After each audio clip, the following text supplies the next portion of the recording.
మాతో ధీటుగా పోటీ పడలేక కుల మత ప్రాంత విభేదాలు రెచ్చగొట్టి రాజకీయ లబ్ధి పొందాలనేది వైకాపా లక్ష్యం. దాంట్లో మీకు ఎలాంటి సందేహం అవసరం లేదు. పాస్టర్ ప్రవీణ్దే కాదు, ముందు ముందు కూడా ఇలాంటి అనేక డ్రామాలు వాళ్ళు చేస్తారు. ప్రజలందరూ అప్రమత్తంగా ఉండాలి. అనేక డ్రామాలు చేస్తారు. ఇప్పుడు ప్రభుత్వం ప్రతి ఇష్యూని సీరియస్ గా తీసుకుంటుంది, దర్యాప్తు చేస్తుంది. ఒకవేళ ఎవరైనా తప్పు చేస్తే వాళ్ళు వదిలిపెట్టే ప్రసక్తి ఉండదు ఈ ప్రభుత్వంలో. ఎవరైనా నేను టీడీపీ వాళ్ళు అవ్వచ్చు, వైకాపా వాళ్ళు అవ్వచ్చు, జనసేన వాళ్ళు అవ్వచ్చు, బీజేపీ వాళ్ళు అవ్వచ్చు, ఎవరిని అవ్వచ్చు. ఎవరిని వదిలిపెట్టదు. తప్పు చేస్తున్న మటుకు ఎవరిని వదిలిపెట్టదు ఈ ప్రభుత్వం.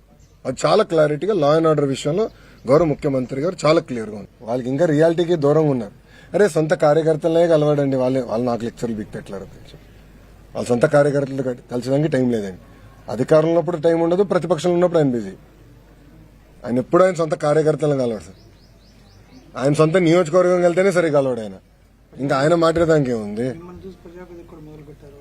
ఎక్కడ చేశాడండి? ఎన్నిసార్లు చేశాడండి? మళ్ళా అది మొదలు పెట్టారని మీరు ఎట్లా అట్లా ఇస్తారు బ్లాంకెట్ స్టేట్మెంట్? ఎన్ని రోజులు చేశాడు? ఓపిక ఎక్కడుంది ఆయన కూర్చుని అందరూ కనుక్కొని సమస్యలు పరిష్కరించడానికి? నిజంగానే అంత ఓపిక ఉంటే ఎందుకు ఇక్కడ మంగళగిరి నియోజకవర్గంలో ఆయన సమస్య పరిష్కరించలా? 5 సంవత్సరాలు ముఖ్యమంత్రిగా ఉన్నారు కదా, ఎందుకు చేయలేదు ఆయన? ఆయన ఇంటి కోసం పేదలు తీశాడు. ఆ రోడ్ విస్తరణ పెద్ద రోడ్ వేసుకున్నాక పేదల్లో ఇల్లు అంతా కొట్టేశాడు కదా, నైట్ కొట్టేశాడు. మళ్ళా అలాంటి ప్రభుత్వం మాది కాదు. ప్రజా ప్రభుత్వం, పేదలకు అండగా నిలబడే ప్రభుత్వం ఎన్డీ ప్రభుత్వం. విజనరీకి ప్రిజనరీకి చాలా తేడా ఉంటుంది రాబాయ్. విజనరీకి ముందు చూపు ఉంటుంది. ఆ ముందు చూపు ఏంటంటే ప్రపంచంలో రాబోయే మార్పులు ఏంటి, ఆ మార్పులకి మన పిల్లల్ని ఎట్లా తయారు చేయాలి, మన కుటుంబాలను ఎట్లా తయారు చేసి వాళ్ళకి అనుసంధానమై శాశ్వతంగా పేదరికం నుంచి బయటికి తీసుకొచ్చే లక్ష్యంలో పనిచేస్తున్నాం.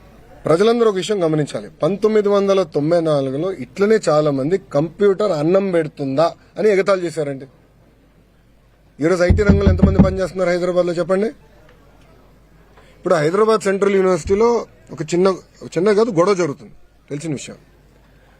విచిత్రం ఏంటంటే 2003 గురించి అందరూ మాట్లాడుతున్నారు. ఇప్పుడు గురించి మాట్లాడారు. 2003లో బాబు గారు ఏం నిర్ణయాలు తీసుకున్నారు దాని గురించి ప్రస్తావిస్తున్నారు. హైదరాబాద్ లో మీరు చూస్తే ఒక ఐఎస్బీ కానివ్వండి, ఐటీ కానివ్వండి, మీరు మన జినోమ్ వ్యాలీ కానివ్వండి, శంషాబాద్ ఎయిర్పోర్ట్ కానివ్వండి, ఔటర్ రింగ్ రోడ్ కానివ్వండి, ఇవన్నీ ఎవరండి రూపకర్త? చంద్రబాబు నాయుడు గారు ఒక విజన్ తో ఆయన చేశారు. ఇప్పుడు అదే విధంగా విభజించబడిన ఆంధ్ర రాష్ట్రాన్ని కూడా అభివృద్ధి చేయాలి, అభివృద్ధి వికేంద్రీకరణ జరగాలి, పరిపాలన ఒకే దగ్గర ఉండాలని లక్ష్యంతో మనం పనిచేస్తున్నాం.